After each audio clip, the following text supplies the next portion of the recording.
여러분 안녕하십니까? 라디오 전망대 송유라입니다. 어제부터 제주도에 비를 뿌리면서 올여름 장마가 시작됐습니다. 예년보다 늦게 발생한 올해 첫 태풍 우립이 몰고 온 수증기 등이 영향을 주면서 오늘부터 남해안 지역에도 비가 시작돼 전남 동부권 전역에 호우특보가 발효되어 있습니다. 이재명 대통령도 국무회의에서 우수관 관리를 강조하면서 예측 가능한 재난사고들을 무관심이나 방치로 막지 못하면 엄격하게 책임을 묻겠다고도 했습니다. 그리고 직접 현장에서 불시 점검을 해봤느냐고 현장 상황을 디테일하게 점검했다고 하는데 국무회의에 참석했던 관계자 진땀 좀 흘렸겠다 싶습니다. 그런가 하면 전남 지역 소방 간부들이 화재, 재난, 소방 대응 단계 발령 등을 신속하게 알려서 비상 소집 등에 활용해야 할 전남 소방본부 비상 발령 동보 시스템에 한가롭게 자녀의 결혼식 같은 개인적인 경조사를 알렸다고 하니까 참 어이가 없는 일이 아닐 수 없는데요. 찰나의 대응에 사람 목숨이 달려있다는 걸 가장 잘 아는 분들이 왜들 이러시는지 알 수가 없고요. 일부 생각 없이 행동한 사람들 때문에 현장에서 목숨 걸고 희생하는 많은 소방 인력들의 노고가 회색되는 것 또한 안타깝습니다. 다시는 이런 일이 발생하지 않아야겠습니다. 자, 이번 장맛비 남해안 지역에는 30에서 80mm, 최대 120mm까지 오는 곳이 있겠으니까요. 주변 잘 살피셔서 비 피해 없도록 각별히 주의하셔야겠습니다. 오늘 라디오 전망대가 준비한 내용입니다. 지역 소식들 뉴스브리핑 통해 들어보고요. 이슈책, YMCA 토론까지 이어집니다. 잠시 후에 뵙죠.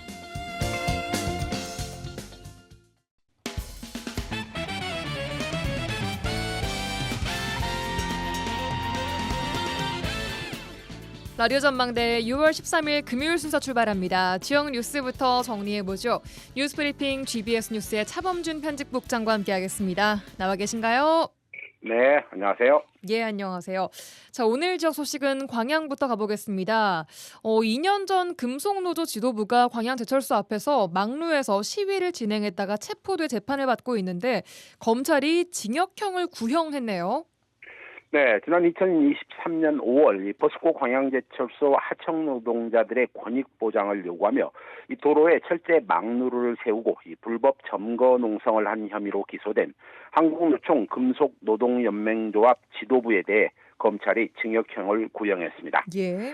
광주지법 제12형사부는 지난 11일 특수공무집행 방해치상 등의 혐의로 기소된 당시 금속노련 사무국장이자 현 위원장인 김준영 노조원과 김만재 당시 위원장 등 포스코 하청 노조 관계자 3명에 대한 결심 공판을 열었습니다. 예.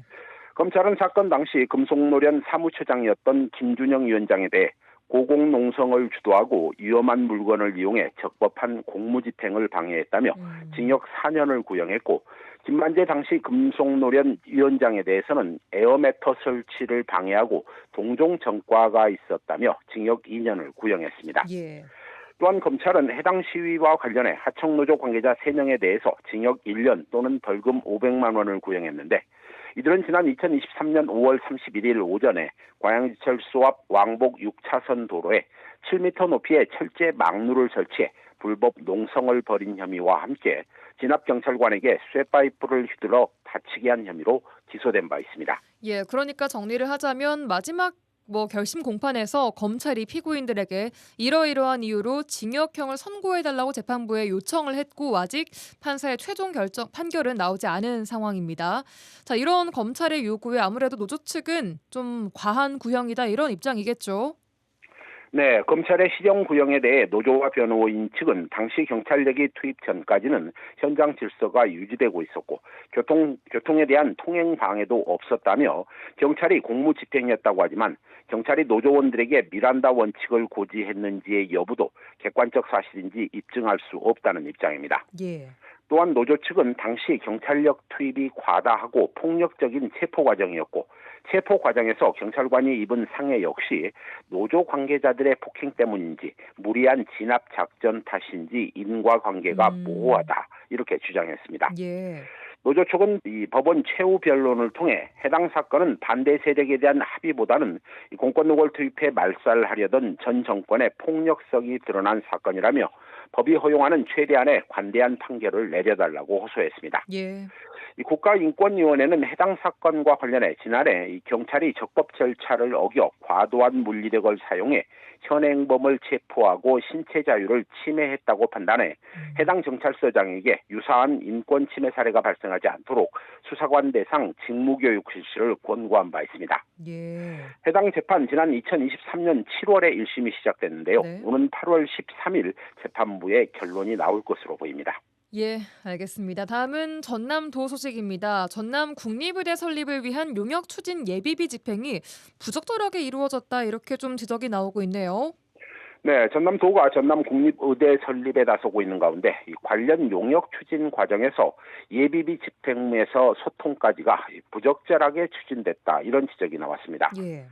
전남도의회 정영균 의원은 최근 열린 2024년도 전남도 예산 결산 심사 과정에서 전라남도 국립의대 및 대학병원 신설 정부 추천을 위한 용역의 예산 집행 방식과 추진 과정 전반에 절차적 타당성이 부족했다고 지적했습니다. 예.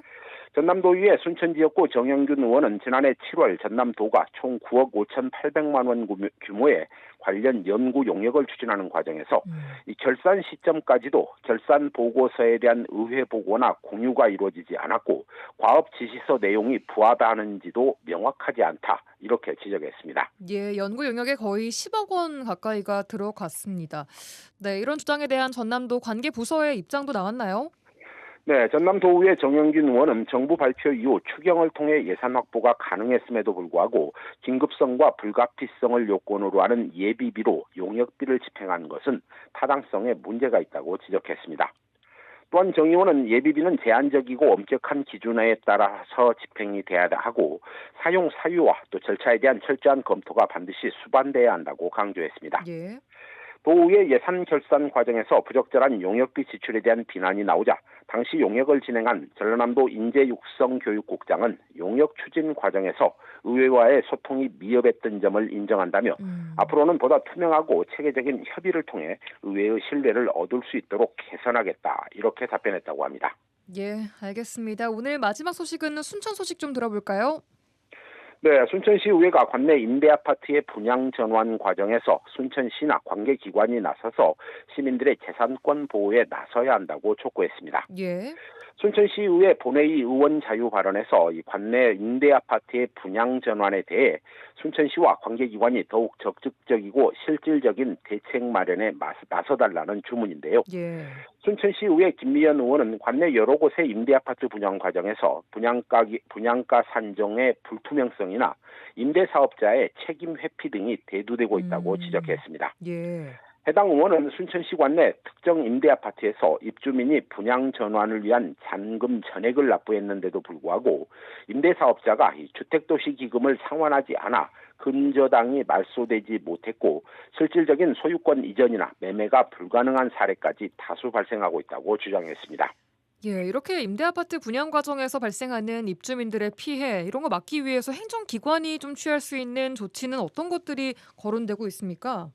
네, 순천시의회 김미연 의원은 우선 임대아파트의 분양 전환가를 결정하는 감정평가법인의 선정 절차와 평가 기준을 시민들에게 명확하게 공개해야 된다는 지적을 했습니다. 예.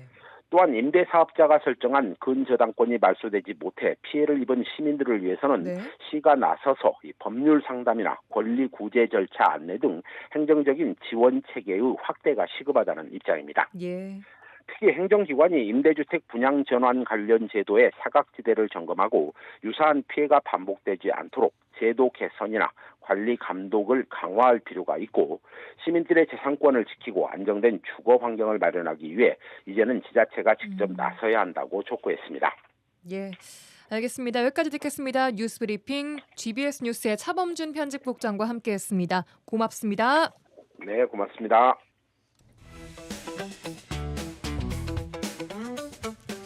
지역의 이슈를 직접 체크해드립니다. 이슈 체크.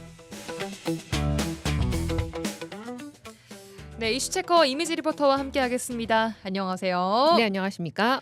오늘은 어떤 이슈를 체크해 볼까요? 네, 오늘의 이슈 체크. 새롭게 출발한 순천만 자월드, 그 뒤에 남겨진 과제들 체크해 봅니다. 네, 호남권 최대 직업체험 시설인 순천만 자벌드가 오랜 휴관을 끝내고 재개장을 했습니다. 위탁 운영 과정에서 불거진 다양한 문제들로 인해 중단됐었는데 재개장과 동시에 이런 문제가 잘 해결됐는지에 대한 관심 또한 높아요. 네, 지난 5월 31일 새 단장을 마친 순천만 자월드가 다시 문을 열었습니다. 운영을 중단한 지 딱 1년 5개월 만인데요. 이 순천만 자월드는 이 지역 학생들이 다양한 직업을 체험할 수 있도록 국비 232억 원을 포함해 총 487억 원을 들여서 지난 2021년 10월 건립됐습니다. 예. 그런데 개장 2년여 만에 첨단 기술과 미래 직업을 반영하지 못하는 콘텐츠와 이 시설 개선 등 또 줄어든 관람객 등을 이유로 휴관에 들어갔고요. 이 휴관으로 인해서 70여 명의 노동자는 어떠한 대책도 없이 실직자가 되면서 지역 사회 문제가 됐었습니다. 그랬습니다. 자, 그 오랜 시간 휴관의 원인이었던 콘텐츠 또 시설 보강 문제, 그 이후에 또 해고됐던 노동자 문제들이 개장과 함께 해결이 된 건지 좀 궁금하거든요. 일단 어떤 변화가 좀 있었나요? 가장 큰 변화라고 하면요. 이 민간 위탁사가 위탁 운영을 했던 순천만 자벌들을 이 순천시가 직접 운영하게 됐습니다. 아, 그래요. 또 콘텐츠 보강에서는요. 체험관 입구에 이 우주 공간을 모티브로 한 통로와 또 체험관 천장은요. 별자리를 형성한 조명을 설치했어요. 그러니까 누가 봐도 우주라고 알 수가 있습니다. 또 중앙 광장은요. 이 꿈나래 파크에는 이 누리호 조형물인 꿈나래호와 태양계 행성들을 설치해서 우주 항공 분야에 대한 관심을 높일 수 있게 만들었습니다. 그러니까 전에 좀 미래 직업과 연관이 좀 없다라고 지적받았던 네. 부분들을 많이 반영을 한 것 같아요. 네, 우주 맞습니다. 중심으로. 그렇습니다. 하지만 휴관으로 인한 실직 노동자들의 문제는 아직 해결되지 못하고 있는데요. 휴관 이후에 순천시의회에서는 이 노동자들의 고용을 보장할 것을 촉구하는 목소리가 이어졌습니다. 하지만 재개관 이후에는 순천시가 공무직들을 배치해서 직접 운영하면서 이 기존 직원들은 근무하지 못하고 있는 상황입니다. 순천 자벌드 해고 노동자 중 이 신정화 씨 만나봤습니다. 아쉬움에 실망이 좀 큽니다. 왜냐하면 거기에서 열심히 일하시던 분들이 거의 대부분 경력 단절 여성의 30, 40대 여성분들이고 순천 시민들이십니다. 자기의 기량을 마음껏 펼칠 수 있는 시간도 없이 자신의 의지하고는 무관하게 직장을 잃어버렸는데 이 자벌드가 개관을 할 때 기존에 일하시던 분들을 충분히 고려를 하시고 좋은 능력 있는 선생님들을 같이 일할 수 있는 기회를 주셨다면, 그리고 같이 협의하고 더 나은 일자리가 되고 더 나은 자벌드가 될 수 있도록 같이 협의를 했었으면 좋았을 걸 하는 굉장히 큰 아쉬움이 남습니다. 공무직 직원분들을 이 자벌드로 전환 배치해서 특수 업무인 이 교육 서비스업을 하게 한다라는 것이 좀 의아하기도 합니다. 기존에 그 일을 맡고 계시던 분들 같은 경우는 또 다른 교육이나 학습을 부가적으로 하지 않아도 바로 현장에 투입될 수 있는 인력임에도 불구하고 그런 인력들을 배제했다는 것은 굉장히 행정적으로도 좀 무리가 있어 보입니다. 네, 1년 5개월 전에 순천만 자벌드가 휴장하면서 일자리를 잃었던 노동자 신정화 씨의 이야기 듣고 왔는데요. 네. 협의 과정에서 새롭게 뭔가 접촉도 없었고 기존에 즉시 투입 가능 인력이 있음에도 불구하고 네. 새로운 공무직을 뽑아서 운영을 하고 있다는 것에 네. 좀 이해를 하지 못하겠다 이런 얘기였습니다. 네, 개장 전에 이 공무직들은 여기에 관련된 교육을 한 2, 3개월 정도 받았다고 해요. 그것뿐이고 여기에 다시 투입이 된 거죠. 그렇습니다. 예, 이것 말고도 가장 또 우려되는 부분 중에 하나가 앞으로 순조로운 운영이 될 수 있느냐입니다. 왜냐하면 이게 사실 휴장할 때 운영이 잘 안 됐기 때문이었거든요. 맞습니다. 예산에서부터가 우려가 큰데요. 이 재개장 이후 운영에 대한 재정 부담은 직접 운영을 순천시가 떠안는 상황입니다. 순천 자벌드는요. 준비 과정에서부터 성남시에 위치한 이 한국 자벌드의 비교 대상이었어요. 이 한국 자벌드는 국가에서 모든 운영비를 지원하기 때문에 안정적인 운영과 또 콘텐츠 개발이 가능하지만요. 예. 이 순천만 자벌드는 예산 문제에서 지원의 한계가 있을 수밖에 없는 겁니다. 음. 또 여기에 자벌드가 어린이와 청소년들 대상으로 한 진로 체험 전문 교육인 만큼 전문적인 인력과 전문적 콘텐츠를 유지할 수 있는 것인가 하는 우려의 목소리도 큽니다. 그래서 순천시 의회에서도요. 이 순천만 자벌드 운영에 대한 고민들을 하고 있습니다. 이 순천시 의회 문화경제위원장 김미연 의원 인터뷰입니다. 그니 우리 저희 시에서도 이제 걱정스러워하는 부분들이 이제 직영으로 운영함으로 인해서 전문성이 떨어질 수도 있고 예산 부분도 마찬가지로 저희들이 끊임없이 계속 투자돼야 된다는 그런 걱정스러운 부분이기 때문에 이 수입원은 결국은 우리 순천시 예산으로 100% 지급해야 되는 그런 상황이 되기 때문에 저희들도 고민스러운 부분입니다. 그때 자벌드가 들어올 때 이렇게 그 부분이 명확히 기재가 돼 있나 봐요. 순천시 예산으로 운영을 하겠다라는 그런 조항들이 있었다라고 해서 저희들도 한번 그 부분에 대해서 검토를 하고 덩치만 크기 때문에 우리 순천에 어떻게 보면 예산을 먹는 하마가 될 수 있는 요인을 두루 갖추고 있는 상황이지 않습니까? 정말 걱정스러운 부분입니다. 네, 결국 이 순천만 자벌드가 행여라도 혹시나 이 순천시의 예산을 잡아먹는 하마가 되지 않을까 이런 우려의 목소리를 김미연 의원 통해서 들어봤습니다. 네. 순천시나 전남도에서도 이 순천만 자벌드를 국가기관으로 승격을 시키기 위한 노력들을 하고 있는 걸로 알고 있는데 네. 이게 좀 쉽지 않은 모양이에요. 네, 맞습니다. 자, 이렇게 우여곡절 끝에 재개장을 했습니다. 이용객들의 반응은 좀 어떻던가요? 이용객들의 반응은 좀 갈리는 모양입니다. 재개관 첫날인 지난 31일 전 회차 매진을 했습니다. 오. 하지만 개장 이후에 이용객들의 반응이 조금씩 달랐는데요.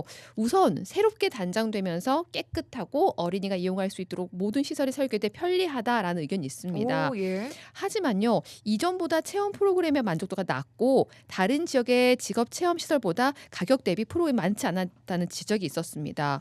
현재 어린이 체험관만 이용할 수 있고요. 청소년 체험관은 운영하지 않고 있거든요. 예. 1층만 사용 가능합니다. 지금은 일단 네, 맞습니다. 이렇다 보니까 이용 연령이 이 어린이인 5살에서 10살만으로 한정돼 있습니다. 청소년이 올 수가 없는 거예요. 일단 이게 뭐 임시적으로 이렇게 된 건가요? 아니면 앞으로도 그렇게 되는 거예요? 뭐예요? 아직 계획이 따로 없습니다. 아직은 뭐 9월 달까지라고 얘기하고 있는데 이거는 그냥 예정인 거고요. 아직은 정확한 의견 없습니다. 정확한 계획이 아직 안 나와 네. 있는 상황. 네. 네. 또 운영 시간은요. 하루 1, 2부로 나눠져서요. 1부는 오전 9시 30분부터 12시까지, 2부는 오후 2시부터 4시 30분까지 정해져 있습니다. 예. 이 일부당 보호자를 포함한 80명이 가능합니다. 그런데요. 이용 시간이 짧은 편이라 주말에는 제대로 체험할 수 없을 것 같다는 의견도 있었습니다. 이 순천만 자벌들을 찾은 관람객들 얘기 들어보시죠. 곡성이요. 너무 조금밖에 없어서 할 게 없었어요. 저희 뷰티랑 쿠키랑 이거 했어요. 그러니까 하는 시간은 긴데 저희가 이용하는 시간은 좀 짧은 것 같아요. 할인 비용으로는 이게 나쁘지 않은데 제 가격을 주고는 다시는 안 올 것 같아요. 제 가격 끼면은 어차피 비슷한 가격이 되니까 다른데 화순도 이런 시설 있잖아요. 화순은 그래도 이것보다는 좀 많거든요. 할 게. 우리 아이도 이게 다냐고 묻더라고요. 그래서 할 게 너무 조금밖에 없는 것 같아요. 작년인가 재작년에 더 나왔던 것 같은데. 왜냐면 그때 레이싱 이런 거 있었거든요. 레이싱 카도 없고. 네, 그다음 소방차도 원래 이렇게 타고 이렇게 갔었단 말이에요. 그것도 없어지고 별로인 것 같아요. 애들은 그래도 뭐 타고 막 이렇게 활동하는 거 좋아하는데 그런 게 없으니까 이 금액이면 하는데 2만 원대는 안 할 것 같아요. 광주에서요. 여러 가지 컨텐츠가 있어가지고 애기들이 즐길 수 있어가지고 좋았고요. 재방문 의사도 있고요. 시간이 좀 내 타임밖에 없어가지고 오전이 할 수 있는 거 한 10가지 정도가 되더라고요. 그게 좀 예약하는 게 좀 힘들 것 같기도 해요. 주말엔 좀 복잡할 것 같아요. 예, 뭐 재방문 의사가 있으신 분들도 계시고 좀 아쉽다는 이야기를 하는 분들도 계셨습니다. 네. 그 마지막에 말씀하셨던 분 가운데 한 타임당 그 뭐 4개밖에 프로그램을 못했다라는 건 무슨 맞습니다. 얘기예요? 지금은 체험할 수 있는 프로그램이 10개예요. 예. 그런데요. 이 10개를 모두 그 1, 2부에 할 수는 없고요. 시간상 4개 정도 할 수 있습니다. 지금 현재요. 그러니까 한 프로그램을 뭐 이용을 하는데 시간이 정해져 있나요? 네, 맞습니다. 자유롭게 할 수 있는 게 네, 아니라 한 코너당 한 체험당 일정 들어갈 수 있는 인원이 있어요. 그러니까 줄을 서서 하는 건데 이 시간이 안 되기 때문에 최대한 하면 4개까지 할 수 있어요. 지금 현재는요. 10개를 어차피 하루 종일 돈을 내고 들어가서도 10개 다 하기에는 물리적으로 지금 불가능하다는 그렇죠. 거죠? 네, 맞습니다. 알겠습니다. 그러니까 오전에 뭐 4개, 오후에 4개 이렇게 할 수 있는 겁니다. 그런데 오전에 입장하신 분들은 오후는 다시 또 끊으셔야 돼요. 예약을 하셔야 돼요. 따로따로 예약이에요. 그렇군요. 네. 그래서 가격 대비 조금 아쉽다라는 분들의 그렇죠. 피드백도 있었고요. 지금 네. 가격이 얼마죠? 지금은 할인 기간이라서요. 8월 30일까지 평일 기간으로 아이들은 12,000원, 보호자는 5,000원이에요. 근데 이게 이제 9월 1일부터는 평일 기준 18,000원, 보호자는 8,000원으로 늘어나게 됩니다. 8월까지 지금 할인 네. 판매를 하고 있는 상황. 네. 예. 이 수천만 자벌두가요. 개관 당시에는요. 광주, 전남, 경남 지역 어린이 청소년들이 이 미래 직업을 놀이처럼 체험할 수 있다는 기대감이 컸습니다. 하지만 이제는 곳곳에 비슷한 체험 전시관들이 생겨나면서요. 어떻게 하면 이 경쟁력을 갖춘 순천만 자벌두가 될 수 있을지 고민이 필요한 상황입니다. 예, 오늘은 새롭게 개장한 순천만 자벌드 그리고 남겨진 과제들에 대해서 이미지 리포터와 함께 이슈 체크해봤습니다. 고맙습니다. 네, 감사합니다. MBC 라디오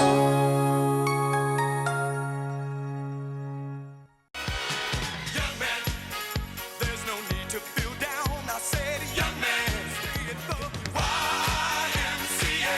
It's 지역의 대표 스피커 두 영맨들의 화끈한 토론 한판 YMCA 토론 시간입니다. 오늘도 두 분 영맨과 함께하겠습니다. 여수와 순천 YMCA 김대희 김석 총장님 어서 오십시오 두 분. 네, 안녕하세요. 네, 한 주간 잘 보내셨습니까? 먼저 김석 총장님. 네, 저희는 그 순천 YMC는 6월 10일 그러니까 목요일이죠. 주암댐에서 주암댐 주변에 있는 주암면 주민들하고 그다음에 YMCA하고 K워터 주암댐 지사하고 또 농촌협약 추진위원회하고 주암댐 그다음에 소비자 중앙회 뭐 순천시 지회장님들 그다음에 순천시 청년센터 그리고 순천 청소자원과 주암댐 행정복지센터랑 다 같이 농촌에서 그 자원을 재활용하고 자원을 순환하는 프로젝트 페스티벌을 개최했습니다. 굉장히 많은 분들이 오셨고 저희가 일회용품을 단 하나도 사용하지 않는 축제를 끝내고 났는데 거의 쓰레기가 나오지 않아서 참여했던 분들 되게 모두가 놀래고 그랬습니다. 일회용품이 어떻게 하나도 안 나와요? 일회용품을 쓰지 않기로 약속하는 프로젝트이다 보니까 네. 그 심지어 점심을 나눠주는 행사가 있었는데 네. 다회용기랑 이런 거, 그러니까 다회용기로 가지고 나눠주면 오셨어요? 누군가 가지고 오면 뒤에서 옆에 설거지 하고 있고 막 이런 오. 모습과 풍경들이 마을 잔치 같은 그런 느낌이었고요. 좋습니다. 다채로운 뭐 어떤 프로젝트 좀 진행했고 예. 그리고 YG맨 저희가 지금 계속 지금 순천 YMC를 여수 YMC 돕고 있는 YG맨 이침식인데 13일에는 삼산클럽이 그리고 21일은 천지클럽이 그리고 27일에는 남산클럽 이침식이 있습니다. 그래서 이런 자리에 저희 이제 6월 달은 김대희 총장님도 그렇고 저도 그렇고 거의 뷔페를 이분들 때문에 거의 저녁은 거의 뷔페로 보는 절대 부러워하지 마십시오. 어쩌다 한 번씩 먹어야지. 배가 늘 거의, 불러 네. 계시겠어요. 예. 김대희 총장님. 뷔페우 예. 공포.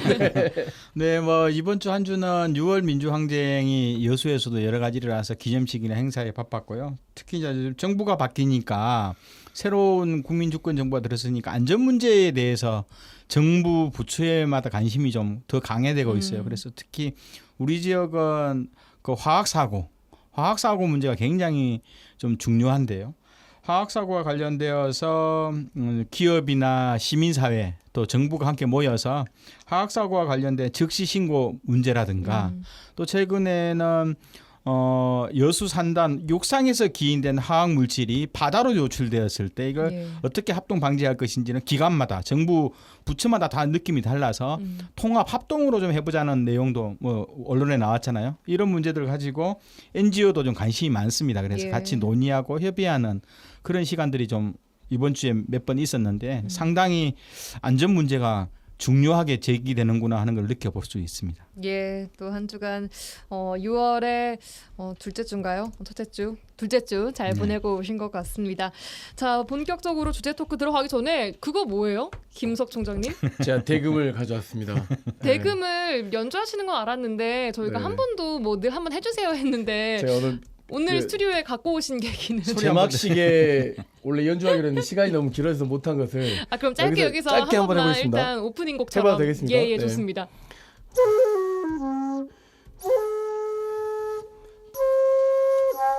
다시 하겠습니다.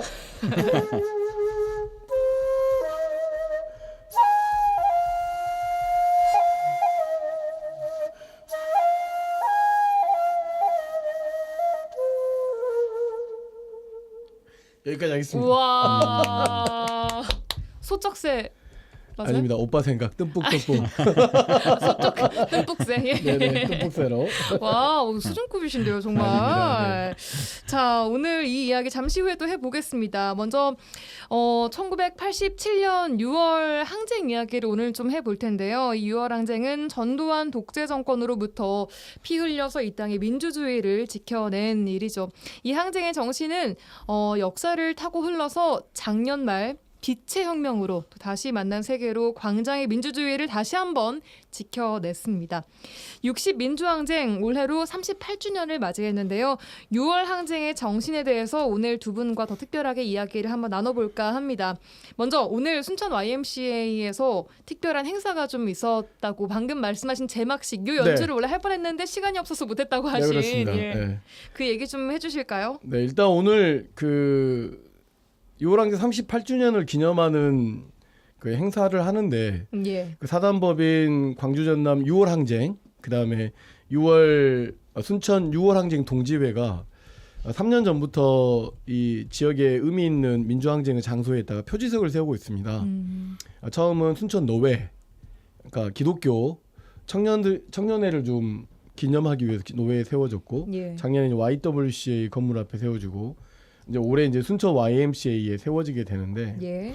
87년 6월 항쟁은 순천에서 굉장히 좀 특별한 의미가 있습니다.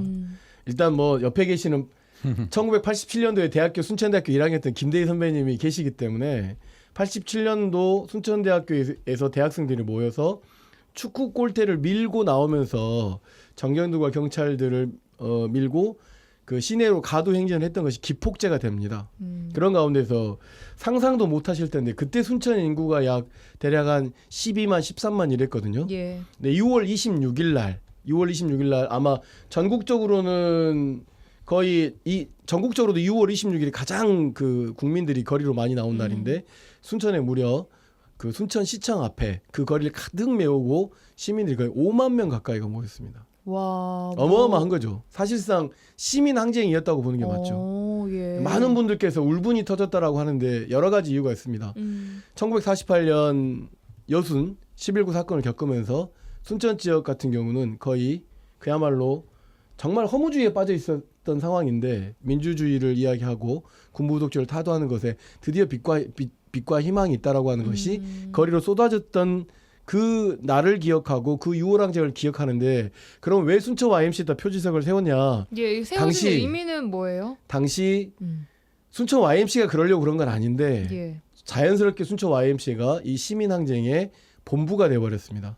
지하에서는 대학생들과 그다음에 뭐 두엄 자리를 비롯한 많은 민주 인사들이라고 할 수 있는 분들이 지하에서 일도 하고 도모하기도 했고, 당시에 김은수 이사장님, 그다음에 이래일 사무총장님, 지금 국회 부의장이셨던 이하경 부의장은 당시 순천 YMC 간사였습니다. 이분들이 성심성의껏 일들 도왔고, 당시 또 박소정 아기스포츠단 간사를 비롯한 선생님들이 이분들의 항쟁을 지원할 수밖에 없었던 그런 상황이어서 시민항쟁의 본부였다라고 하는 것을 기념하기 위해서 오늘 표지석을 세우고 했는데, 가슴 뭉클하고 우시는 분들도 되게 많았고요. 예. 그때가 떠올라서 떨리기도 하고, YMC가 맞아 이런 곳이었지, 사람이 모이는 곳이었어. 지금 이제 위축되어져 있는 YMC 모습을 보면서 조금 저는 더 무거운 책임감을 갖고 일해야겠다. 지금 총장님이시기도 라고 하는 하니까 예. 생각을 가졌고, 그런 굉장히 뜻깊은 행사가 오늘 YMCA에서 표지석으로 세워졌는데, 막상 표지석이 세워지니까 별거 아니라고 생각했잖아요. 근데 되게 뭉클하고 뿌듯하더라고요. 표지석에는 뭐라고 써 있는 표지? 1987 표지석에는 60 그다음에 민주항쟁, 민주헌법쟁취 국민운동 본부 순천 숭주 지부라고 이렇게 되어 있습니다. 굉장히 많은 글자가 예, 들어가 예. 있네요. 생각보다. 네네. 그래요. 자, 정말 그 당시에 그곳에서 민주적인 열망을 좀 토론하는 그런 공간이었음을 다시 한번 좀 되새기는 의미 있는 행사가 오늘 순천 YMCA에서 열렸습니다. 여수는 좀 어떤가요? 네, 여수는 표지석은 재작년 2년 전에 진난간 앞에 그죠? 그 중앙동 거리에 누구나 다 볼 수 있도록 길의 바닥에다가 표지석을 넣었는데요. 제가 당시 종고중학교 2학년이었거든요. 제가 그때 그 상황을 봤습니다. 네. 네, 여수는 지난 화요일이었죠. 6월 10일 날 38주년 6월 민주항쟁 기념식하고 초청 강연을 했었어요. 근데 이제 YMCA 해관에서 했었는데 저녁임에도 불구하고 한 80여 명의 시민들하고 정기명 시장님하고 백인숙 의장님이 오셔가지고 같이 축사도 하고 예. 말도 같이 나누면서 뜻깊은 기념식을 했고 초청 강연으로는 그 심리연구소 함께의 김태형 소장님 요즘 유튜브에서 많이 뜨시는 그 심리 사회학자이신데요. 김태형 소장님 모시고 대선과 사회개혁이라는 주제로 강연을 본래 1시간 예정했었는데 1시간 40분 동안 그분이 네. 강연을 엄청 재밌게 즐겁게 네, 하셨어요. 그러면서 오신 분들이 한 명도 안 나가고요. 끝까지 네, 마지막까지 들으면서 우리 반응이 사회 좋았어요. 네, 너무 좋았습니다. 그래서 요지는 오늘날 우리 사회가 너무 경쟁 사회다. 결국은 이상 사회로 가야 된다. 이상 사회로 가려면 현재 좀 이렇게 본인들 스스로가 삶에 대한 불안 그리고 존중 불안 이런 위기 의식이 쌓여 있는데 새로운 이상 사회로 가려면 최소한 삶에 대해서는 삶의 출발점은 같이 가는 기본 사회가 좀 돼야 된다. 기본 소득이 인정되는 가운데에서 이런 생존과 존중에 대한 불안감이 있는 사회를 바꾸기 위해서 좀 더 시민사회가 새로운 6월 민주주의의 정신들을 예. 각각의 삶 속에서 공동체적으로 만들어내자라는 용의를 하셨고요. 오신 분들이 너무 좋아서 밤 10시까지 안 가시고 또 차담회를 했습니다. 했고 분위기 너무 좋았네요. 예, 그리고 현재 지금 그 6월 민주항쟁 사진 전시회 한 80여 점 정도를 지금 거북선 공원에 있죠. 예, 6월 17일까지 다음 주 화요일까지 거북선 공원에서 전시하고 있으니까 지나가시는 시민 여러분들 거북선 공원에 6월 민주항쟁 사진 전시하니까 그것도 같이 봐주시면 좋겠습니다. 그리고 거북선공원 여천에 네네 맞습니다. 거북공원은 쪽인데 스타벅스 옆에 있는 공영주차장 옆에 있는 그 길 있으니까 시원한 나무 그늘 밑에 전시하고 있으니까 보시면서 좀 더 점심시간 마치고 나서 좋습니다. 한번 오셔서 보시면 예. 굉장히 좋을 것 같습니다. 자, 그럼 38년 전 6월로 좀 돌아가 보도록 하겠습니다. 두 분 아까 김대희 총장님 87년 당시에 순천대 학생이라고 하셨고 김석 총장님은 그 당시 저 중학교 2학년이었습니다. 종고등학교 2학년이었고 네. 저 그 두 분 나이 차이가 이거 생각보다 좀 제가 머리는 나시네요. 더 하얗지만 대희 선배님이십니다. 예. 자, 사실, 그러면은 예. 그 당시 대학생이셨던 김대희 총장님 얘기부터 좀 들어볼게요. 네, 87년. 그 당시 순천에서 좀 계셨으니까 어떻게 좀 기억을 하고 계세요? 일단은 87년 제가 87학번이니까요. 들어가면서 제가 1학년 때. 3월 5일 날 노동문제연구소 아르바이트 연구소라는 대학아이가 만든 아들 클럽이죠. 거기 들어갔었는데 와, 대학교 1학년 3월부터 네, 와이와 함께 3월 하셨어요. 5일부터 예, 노동문제연구소를 들어가서 38년 후에 총장님이 되셨고요. 네, 5년 동안 군대도 안 가고 학생 운동을 했는데 예. 제가 들어가자마자 집회 준비를 했었어요. 이면 아. 뭐냐면 87년 6월 10일이나 6월 29일 이때가 터진 것이 아니라요. 미리 3월 달부터 전조가 있었던 거예요. 그래요. 그렇죠. 뭐냐면 5월 강주, 80년 5월 강주에 대한 진실, 그리고 여기에 대한 미국의 책임 추궁, 그리고 강주를 아무도 몰랐다. 그렇게 수천 명이 학살당하고 공포의 도시가 됐다는 걸 아무도 몰랐다. 그러면서 강주 학살에 대한 진상 규명과 전두환 책임자 처벌을 그리고 미국의 책임을 묻는 대자보가 그리고 수많은 선전전들이 3월부터 일어나기 시작했거든요. 아마 1월 달에 박종철 군 고문치사 사건이 터졌잖아요. 이것도 은폐가 되었거든요. 근데 천주교 정의사회 구전 때문에 이게 공개가 된 건데 5월 18일 날. 네. 그 전에 은폐화되는 상황 속에서 결국은 강주의 문제가 6월 항쟁의 저는 시발점이었다. 결국 86년도, 87년도 계속 강주 항쟁에 대한 진실을 촉구하는 학생들과 지역의 종교, 기독교계의 요청들이 대학의 대자보로 장악하는 시기였거든요. 그러면서 심상치 않게 세상을 흘러갔고 바로 박종철 군의 고문치사 사건이 5월달 들어서서 강주와 함께 5.18 강주 항쟁 기념일을 맞이해서 본물처럼 터져 나오면서 5월부터 주요한 대학에 산발적인 시위들은 일어났습니다. 예. 이러면서 결국 6월 들어서서 박종철 군의 고문치사 사건과 또 이한열 군의 체류탄 이런 문제가 폭발되면서 전민항쟁 비슷하게 전 국민들의 관심을 가지고 특정한 6월달 들어서면 학생들이 먼저 모이면 그 옆에 노동자들이 함께 모이고 시민들이 함께 모이는 구조로 가면서 갔는데 특징은 당시에는 기독교 교회가 지금은 굉장히 맞습니다. 구구적인 흐름이잖아요.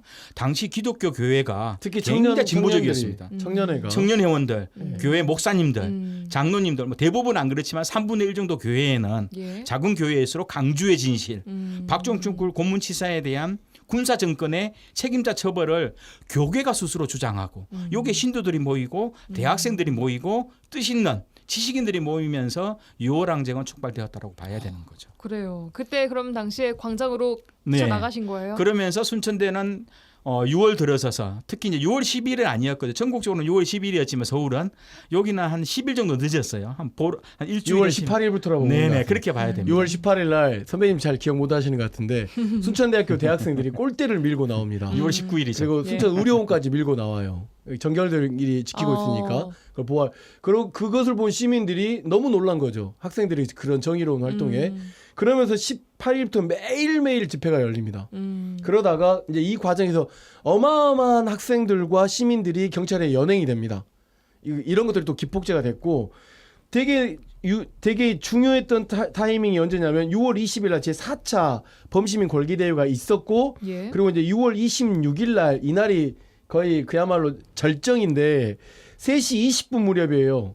남교 오거리에서 범국민 행진과 평화대행진의 날이 벌어지면서 이 지금 순천시청 앞에 그 대로 있지 않습니까? 예. 그 옆으로 시민이 밀려오는데 그때 순천 YMCA에서는 성공회대학교 김성재 교수가 강연 중이었어요. 근데 이 강연을 중도에 중단하고 시민항쟁으로 같이 합류를 합니다. 그때 재밌는 사실이 뭐냐면 지금 서동욱 도의원 예. 당시 1학년이 그 사람이 많이 오니까 순천 서 의원님도 그 당시 1학년이었어요. 1학년이었으니까 그 시장실에 있는 전두환 이 그 사진을 끌고 나옵니다. 떼어가지고 나와요. 그것을 가지고 그 시민들이 있는 다 앞에서 순천대학교 학생들이 화형식을 해버리죠. 그때 가지는 그 시민들의 그 어떤 구술은 정말 그 뭔가 이 1948년 여순 사건으로 굉장히 억압받고 뭔가 이렇게 굉장히 좀 허무주의에 빠졌던 사람들 모두에게 예. 민주적 희망이 굉장히 샘솟는 그런 느낌이었대요. 뭔가 불길이 확 타오르는 그렇죠, 그 그렇죠. 마음속에 있는 불길도 함께 그러고 나서 이제 6월 29일 날 노태우가 6.29 선언을 통해서 직선제를 하겠다라고 이제 발표하면서 6월 항쟁은 잠잠해지는데 결과적으로는 그의 대통령 선거에서 다시 노태우라는 사람이 당선돼 버리면 굉장히 또 허무주의에 빠지죠. 그렇긴 하지만 이번 그 제막식 6월 항쟁이 가지고 있는 여러 가지 의미 중에 하나 또 무슨 의미가 있냐면 이번에 빛의 혁명, 예. 다시 만난 세계 이 과정에서는 어쨌든 정권을 교체한 것이 1987년 과거가 지금 현재를 이끌어낸 건 아닌가 뭐 이런 생각을 갖고 있습니다. 전 그때 중학교 2학년이었는데 여수에서 데모하던 그때는 여수 수산대학교예요, 그죠? 여수 수산대학교 학생들이 진남관 시민들 가득 메우고 있던 것을 저 기억납니다. 불꽃은 바로 위니까 진남관 저는 그 바로 위. 투석전을 못 모르고 지나가다가 제가 왼쪽 발에 돌을 맞아가지고 정말로. 근데 당시 대체적으로 보면 6월 10일 날 전국자 6월 민주항쟁 6월 10일 전국적인 집회가 상정되었지만 순천대학이나 여수 수산대학교는 한 200~300명 정도 학생들만 모였던 시기였고요. 예. 근데 결국은 이한년 열사의 체류탄 사망에 항의하는 전국적 집회가 6월 19일 날 이루어졌거든요. 그렇죠. 전국적으로. 이것이 도화성이 되어서 순천은 2,000명 넘게 학생들이 모였고 여수 수산대학교도 500명 이상 모이면서 예. 이 집회 시위 학생들이 결국 시내로 나오는 과정.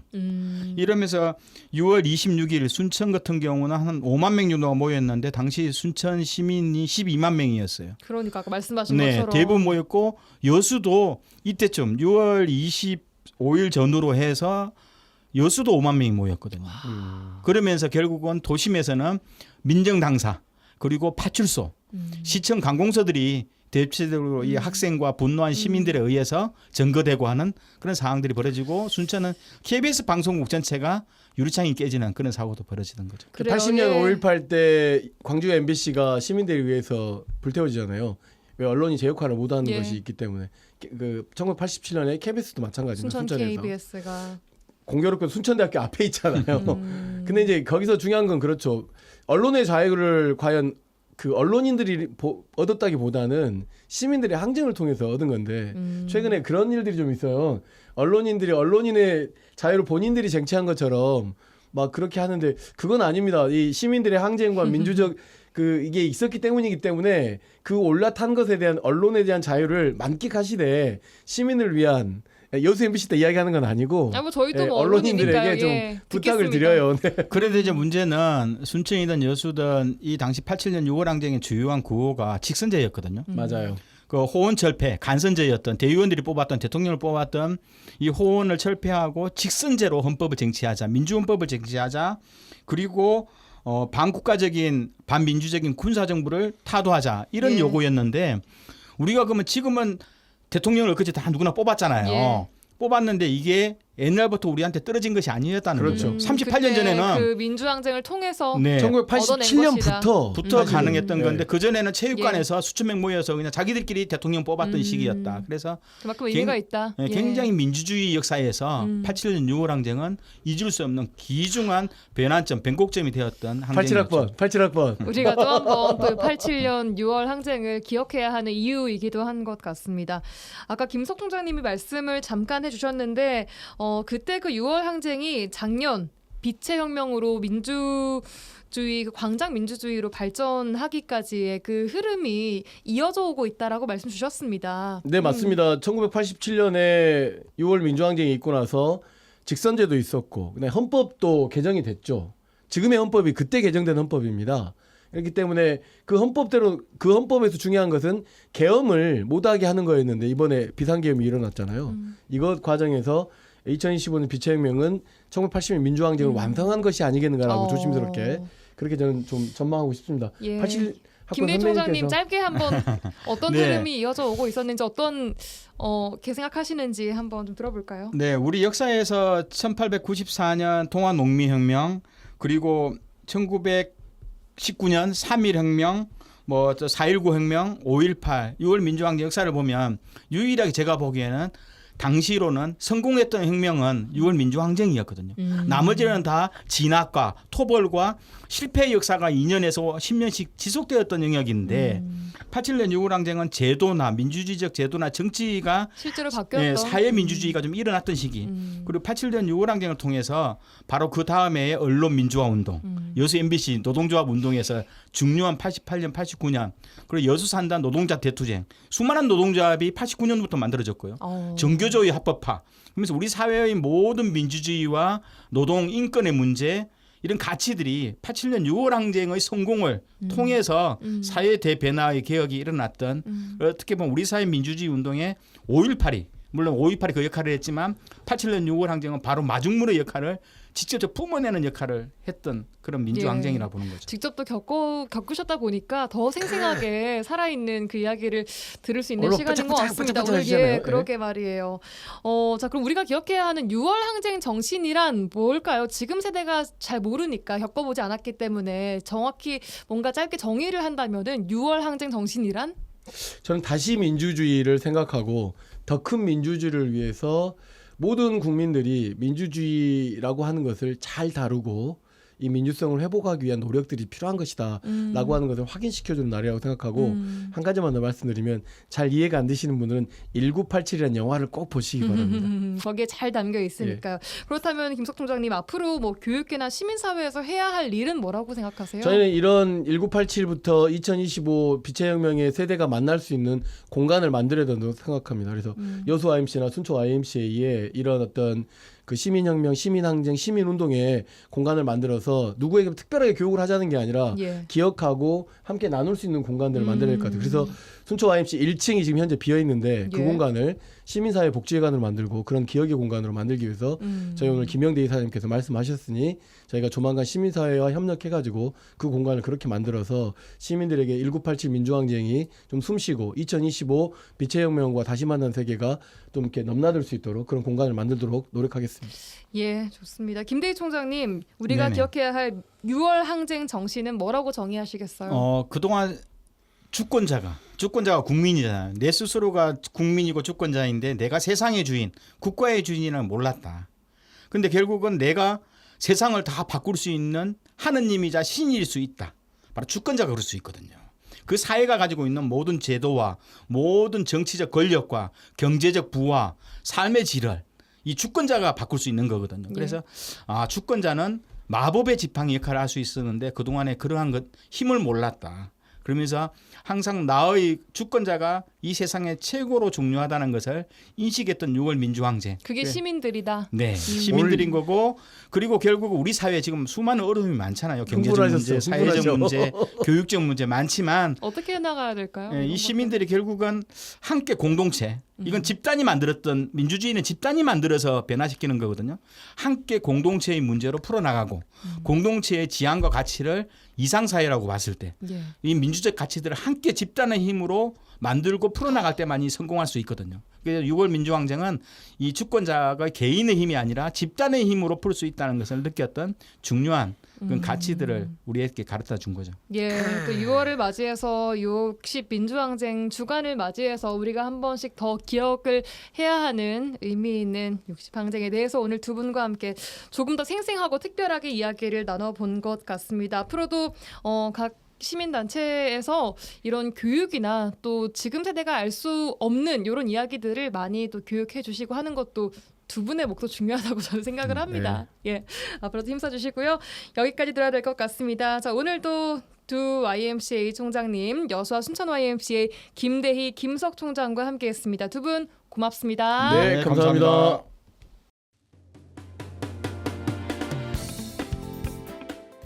라디오 전망대가 6월 13일 금요일에 준비한 내용은 여기까지입니다. 저는 다음 주 월요일에 오겠습니다. 구성 이선화, 연출 송유라였습니다. 고맙습니다.